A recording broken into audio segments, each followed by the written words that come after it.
So one of those teams that played really well yesterday, the New England Patriots. They signed Cam Newton off the scrap heap. A guy with a lot of question marks. A guy who I told you wasn't even going to start, maybe not even be on the roster by week 1. Totally missed that one, I admit. I thought Jarrett Stidham would be the starter. That was wrong. No problem admitting I was wrong. And Cam Newton, watching him week 1 yesterday against the Dolphins, played fine, had some flashes, 21-11 win over the Dolphins. But there's one stat coming out of yesterday's game, if I'm a Patriots fan, if I'm a Cam Newton fan, that has me legitimately concerned about success for Cam and the Patriots the rest of the year. And that one stat is this: 15, as in the number of times Cam Newton ran the ball yesterday. He ran the ball 15 times for 75 yards. And on Twitter, Dan Orlovsky, he went back and watched Cam Newton's offensive plays. He counted, and by his count, 13 designed runs for Cam Newton. Obviously, Josh McDaniels shows up the play, and the play is, Cam Newton, you're going to run the ball in one way or another. So he ran 15 times total. 13 of those were designed for Cam Newton to run from the snap. And that 13 designed runs is significant because that's the second highest amount of designed runs of Cam Newton's career. At 31 years old. Coming off basically almost a missed 2019 season. So to me, looking at that he ran 15 times, looking that he ran designed 13 times, which is the second highest of his career, that amount of running is unstable. It's not sustainable for success for Cam Newton and for the New England Patriots. Number one, he is not used to running this often. For his career, broke it down, rush attempts over the amount of games played. He averages 7.5 carries per game for his career. Obviously, he doubled that with 15 carries yesterday. In a season, back in 2017, that was the highest he ever rushed for a total. He rushed 139 times back in 2017. Averages out to about 8.6 per game. So even when he's running the most in his career, that spanned 10 years now, the most he's really ever averaged running in a game is 8.6. And the reason why I bring that up is because I expect the 15 rush attempts that Cam Newton had yesterday, I expect the 13 rush attempts that were drawn up for him yesterday to be the norm. That's not going to lessen as the year goes on. That's not going to come back to scale back to come back to average out to 7 or 8 a game. He's going to, it seems at least, what the Patriots want to do offensively and have success, he's going to be averaging double-digit carries a game. Think about it. He's on a 1-year contract. This is basically a flyer. They gave him a 1-year contract, very little money, so there's really no risk for the Patriots. If he gets hurt, they're not on the hook for a lot of money. Their future isn't really invested in Cam Newton. So this is a reclamation project for both Cam and the Patriots. They are buying low with the hopes of really, really, really capitalizing on their investment. So Bill Belichick, Josh McDaniels don't have to worry about his durability long term. They don't have to save him from hits because they need him to be their quarterback for 5 years. So they're going to run him to the ground. I fully expect the 15 rush attempts he had yesterday to be the norm moving forward, to be the rule, not the exception. Which is not sustainable. He has like a 31-year-old quarterback to take that much punishment week in and week out. Another reason why I don't think running this much is good is because in Cam's career, the more he runs, it doesn't mean more success offensively. Let's go back to 2017, right? 2017 was the year he had the most rush attempts on the season. He had the highest per game rush attempts, again, 8.6. He averaged 8.6 rushes per game back in 2017 as a Carolina Panther. You know what he also had that same year? The year he ran the most of his career, he had the second lowest QB rating of his career. He had the second fewest passing yards when he played in the full season of his career. And he also threw the second most interceptions in a season with 16. That year, Cam Newton ran 8.5 times per game. The Panthers were 12th in the NFL in total points. So running more in Cam Newton's career hasn't equaled more success. He is very dangerous with his legs, as we know. We know him to be a dual threat quarterback. He is a linebacker at the position. You need a goal line run, he can do it. He is very dangerous when he rolls out the pocket. But he's not one of those guys that looks to run first. He's not one of those guys that has more success when he is running. Defenses try to stop the run, then he passes more.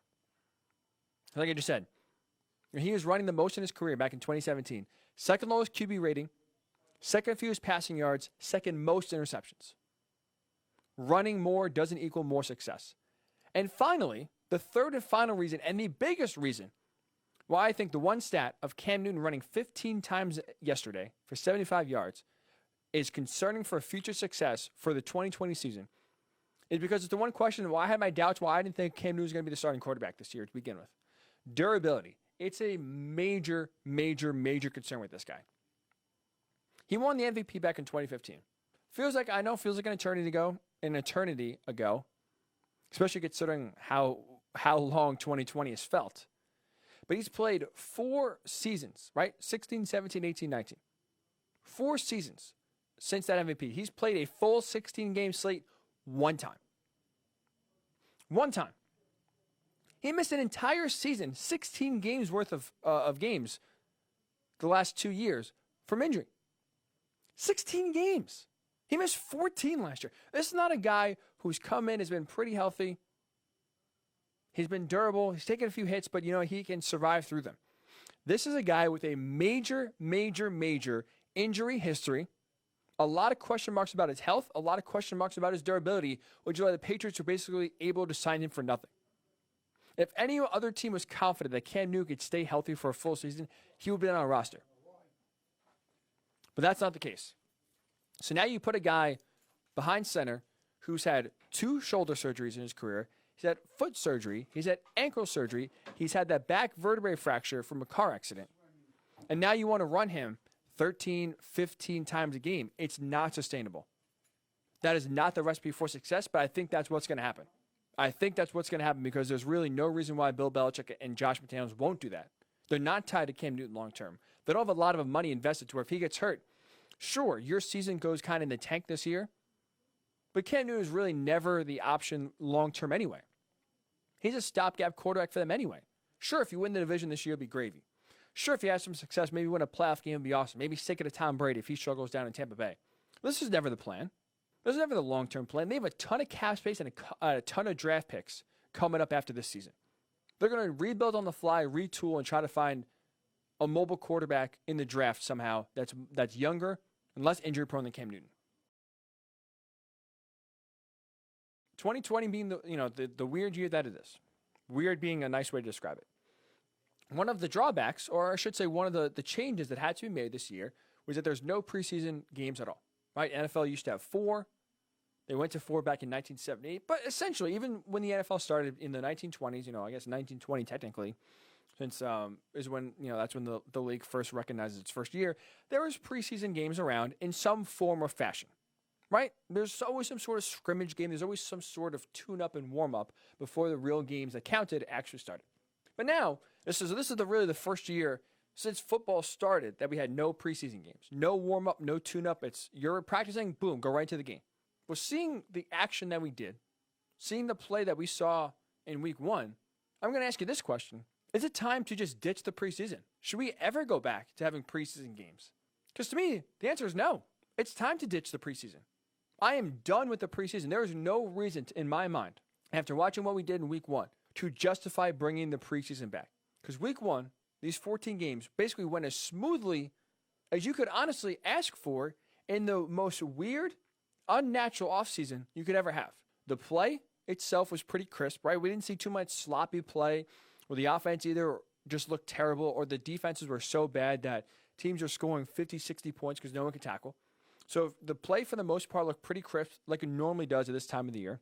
Big plays were made, big passes, long routes were completed. So it wasn't just a total slop fest where it was almost impossible to have a completion. Tackling, which I think was the biggest concern. What's the tackling going to be like? There's no real way to tackle in practice. It's not too physical. This is going to be the first time where guys actually have to take someone to the ground. Tackling to me wasn't brutal. It wasn't egregious. Sure, there's missed tackles, but there's missed tackles always in the NFL. It wasn't an epidemic where the tackling was just so bad that it's just like, all right, like this is just ridiculous. And finally, penalties weren't abundant.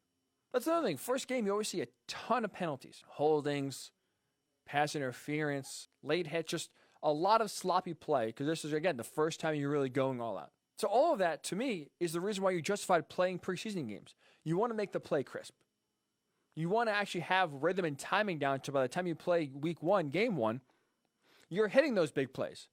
The offense is on the same page. The receivers running the route that you want them to run. Tackling guys that, you missed those tackles in the preseason. By week 1, okay, these guys know how to tackle. They're familiar with it. No arm tackling. They get these guys to the ground. And it's because you get, some preseason action. In theory, you should limit the penalties by week 1. You get all the penalties down in the preseason, get those holding calls out. Maybe you're not used to the speed. You're still trying to work your way into game shape because that's the thing. You can't really simulate a game-like atmosphere. So everyone's faster in the game. So trying to get that, trying to get your feet under you, that's part of the reason for the preseason. But all of those weren't evident. None of those were an issue that made week 1 unwatchable or like an issue where, okay, this needs to change. This justifies the preseason. It looks pretty good without any dress rehearsals before, without any meaningless games where we watch the starters play a series or 2 and then come out. Maybe if they play a half, okay, that's a lot in the 3rd preseason game, and then we'll go on from there. So if you can still have good play, if you could still have crisp, clean plays being made, tackles being made, penalties not taking over the game, what do we need the preseason for? I'm serious. What do we need it for? What is it used for then? I think this biggest argument was because we never really had a season without the preseason. We never started a year where these teams weren't playing games in some sort of fashion to knock the rust off. We always assumed that, okay, no preseason, it's going to be super sloppy, tackling is going to be terrible, penalties are going to be all over the field. It's just going to be a really, really, really tough watch for these games that actually count. I thought that. I thought the first month of the season, with the way the offseason was, you can barely be with your team, so many Zoom meetings, depending on, where you are in the country, you didn't have access to a gym, so if your training regimen wasn't as normal as it was supposed to be, there was just a lot of factors that should have meant that week 1 and really the month of September was some of the ugliest football we will ever see in the NFL. But if that's not the case, if even in the most dire circumstances, extenuating circumstances, if the play was still pretty good, there's no reason for the preseason. Because who wants them? I know the owners want them for money. But season ticket holders are forced to spend these games, spend money on these preseason games they don't want to go to. The fans hate it. The players don't care. The ratings aren't great. So what's the point? What is honestly the point of the preseason? Even another aspect that really doesn't get talked about too much with the preseason is the fact that you get the referees, get them in shape. They go to training camp. They obviously, they referee a few scrimmages, but they use the preseason to work out the kinks, get the new rules down in order, and obviously just get the speed of the game back. Well, because of the pandemic, the referees weren't even allowed to go to training camp. So on the field, they were on the field this weekend for the first time since last year. Whatever game they worked last, this is the first time they were on the field with NFL players. Think about that. They've had no warm-up, no training, no real way to get ready for the season. And I thought overall, the referees weren't bad. They didn't determine the outcome of games. Maybe you want to get a little ticky-tack on the offensive pass interference in the Cowboys-Rams game last night. But that's not, to me, a byproduct of just not being on the field. That's not just one of those things where you flat-out miss. Or you think that's there because you're not back in your normal training shape. So the referees didn't take over the game, throwing flag after flag after flag. They weren't brutal. They didn't miss egregious calls. So if everyone, for the most part, looked as they should normally, without any preseason games, don't go back. Don't go back. I hope this stays. I really hope this stays. I think this proves to the NFL, proves to the players, proves to the fans. Preseason games are a waste of time, waste of resources, and the NFL absolutely can go right from training camp to week 1 with no decrease in play, in the level of play. So I hope the preseason is gone, a thing of the past. We never have to worry about that again. We never have to sit through preseason games or get excited or hear analysts talk about preseason games because they don't mean anything. You can accomplish what you need to accomplish in practice. You can accomplish, even when practice is limited. During a pandemic, you could still get enough work into where these guys are ready to play week 1. So I hope there's no more preseason games. I hope these things are a thing of the past because they are not necessary, and this proved it to me. Week 1 proved Preseason is not useful. It is not needed.